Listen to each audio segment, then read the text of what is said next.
Hello there and welcome to Good Morning Sri Lanka on the 29th of January, and you're with me, Harith. Well, wonderful morning and plenty to talk about on this wonderful show. We do have two interesting guests on set to talk about this interesting play, God of Carnage, which is happening in February, as well as plenty of things as I discussed yesterday. Well, I told you that there is news that Sanath Jayasuriya might be the chairman of the selectors, and the news is in, and he is. And the cabinet, I discussed also that there might be a reshuffle. Well, there has been a reshuffle as well as an addition of a whole new pack of cards into the cabinet. So Jumbo Plus is what we have. So plenty of interesting things, and MTV Sports, of course, now in their second year. We celebrated anniversary, as I said, on the 26th. That was this Saturday. And those of you who joined us on the show got exciting opportunity to get the giveaways we gave and see a roundup of what's coming up and what MTV Sports did. One amazing channel during that year. Of course, there is another interesting promotion coming up, being the month of February. Of course, for those of you who love the hearts and the cupids and the arrows, the month is shining red with love and emotion. And of course, MTV has a Valentine's Day promo coming up, and we are asking you to share your love story and about how you met and what is it about your partner or your Valentine that you want to share. So you can join us up by typing MTV space love. How appropriate. MTV space love, and send it to 7788 to register. So don't forget to do that. I'll repeat, MTV space love to 7788 and to register for the competition, and you can join us and share your story with us. Well, of course, the good bits and not the explicit bits, all about the love and the emotion for Valentine's Day. Of course, I'm not a biggest fan of Valentine's Day, but of course a lot of people are, and it's a great time for them. So it'll be fun to see what you have to share with us. Also, we had a very interesting show coming to the end last week with the finale of the debate taking place. Lyceum took on Ananda College, and it was a fantastic debate coming up from 25 schools. 25 schools began this journey, and it was an all-island English language debating tournament, which was the first of its kind in Sri Lanka. And the primary goal of debate was to inculcate within the students the importance of democratic discussion and debate. True that, because there was a lot of discussion from the 13th Amendment to whether voting should be made mandatory, from education to women and children, and so many interesting vital issues and been discussed by kids of about 17 to 18 years, which was very, very inspiring to see. In fact, I met some of these young kids at the World Children's Day interview on Good Morning Sri Lanka, and I found them absolutely interesting, and so much to say. So the little tussles they had on set itself was very interesting to see. And the topic of debate was, of course, whether a new global body should not take over internet, should or should not take over internet governance. Now, internet governance is something, of course, we consider in a local sense first, because should there be regulation of the internet, because there are very dangerous trends taking place. For example, the increase in pornography, the increase in the racial activities over the internet, and so on and so forth. But this was about a global context where, for example, I think the discussion mainly was about the United States and how it has a stronghold on internet governance around the world, even though not many of us know about it. For example, what happened to Julian Assange, and how the control over the internet and the freedom of expression that they profess to give from their constitutional articles, which is not so much seen, and then compared to another country like China, where there is another totally different aspect. So without me babbling on about this debate, let's have a quick look, a recap of this fantastic finale of the debater. Ladies and gentlemen, please rise to welcome our judges.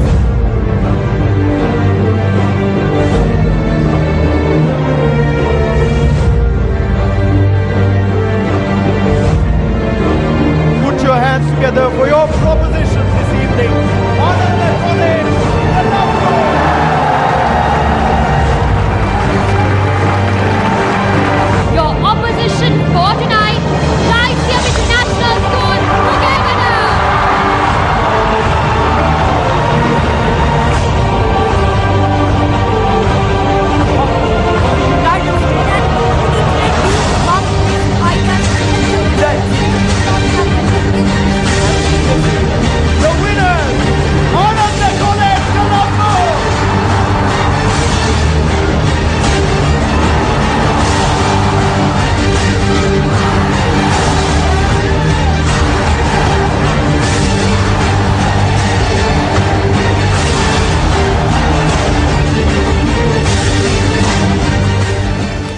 there we have it. Congratulations to Ananda College and all those participants, even Lyceum, fantastic debating team. They fought all the way, and of course, good job all as well to Samurdi, the producer of that show. So fantastic job with MTV Sports and the debater. Of course, yesterday can't not discuss Good Morning Sri Lanka without little cricket. Of course, Sri Lanka beating Australia in the second T20 held at Melbourne, and Sri Lanka scored a good 160 runs for the loss of 5 wickets. With Mahela coming up with 61 runs, 61 good runs if I may add. And Australia had a rain-hampered chase, 15 overs it was, and they at the rain break, it was 60 runs with about 10 overs gone, with 2 wickets down, and they had to get around 60 odd runs in 30 balls, and they did give a pretty good chase at the end of the day, and Sri Lanka just won by 3 runs in the last over. And what I heard was there was a which I couldn't actually get to see, was a big fight between Mahela Jayawardene and Glenn Maxwell. Of course, Glenn Maxwell is just a little big bash player who has just come to the Australian national side. They're trying to shape up with Mahela Jayawardene, a great of international class, and I think Mahela gave him good, and the Sri Lankans came out on top, the cricket wise as well as the bash on the ground with Australia and Sri Lanka. With that, we'll go into a quick commercial break on Good Morning Sri Lanka and be back with my guests.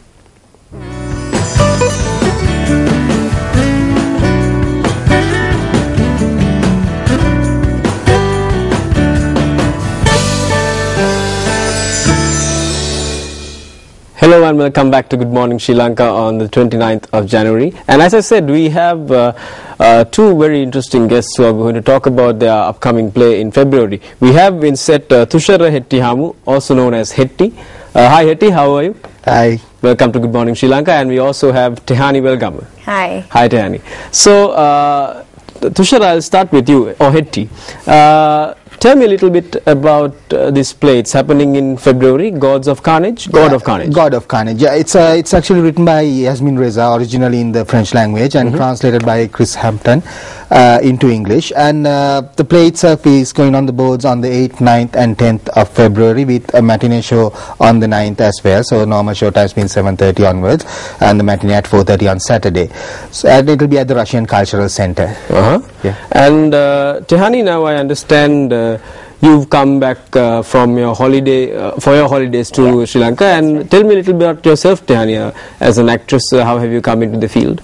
Well, I'm not as experienced, I would think, as the other, or for sure, as the other cast members, but I'm really passionate about acting, and I went to ladies college and I acted throughout my schooling career, and I was also at the Wendy Watmore Academy for a long time. Like, I started when I was about 6, so I've been acting has been quite a huge part of my life, and even I'm in Australia at the ANU, down for my summer holiday, like you said. So yeah, I act a lot in Canberra as well. So without snoozing in the bed and eating Sri Lankan food, you're into some acting, something you're passionate about. Yeah, I've been missing it, because I haven't acted at home since 2010, so because I've been away, so it's really nice to get back into it here. Right, that's great. So Thushara, tell me a little bit about yourself, about you and the industry, and how you come and what do you do? Okay, well, I wouldn't really call it an industry per se, for as far as we are concerned, but it's more of a hobbies kind of thing as far as we're concerned. I mean, like, okay, we all do it because we have a passion. I mean, there's nothing that we do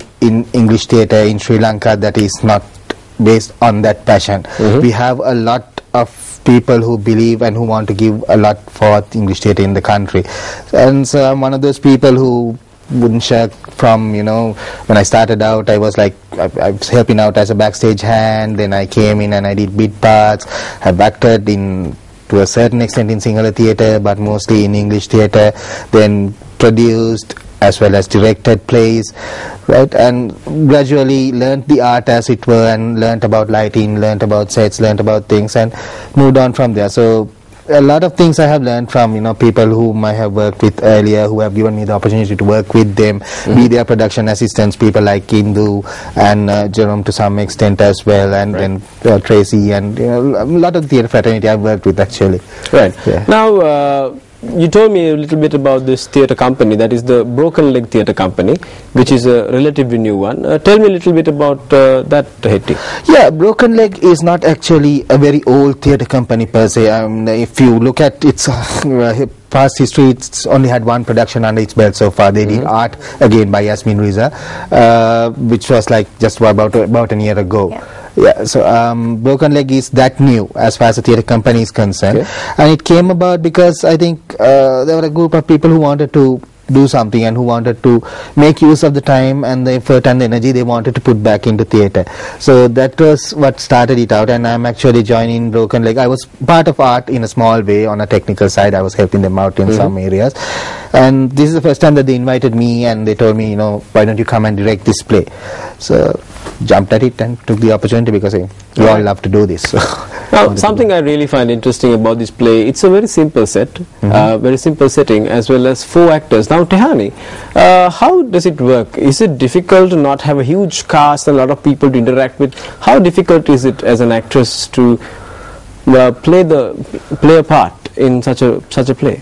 I think that as far as interaction goes, it's actually easier in this sense. I mean, the 4 characters, the interaction is vital for the play to stand out as a good production, but also for us to kind of react back naturally and play naturally. Right. So as far as interaction goes, I think having a smaller cast works better for me personally. I see.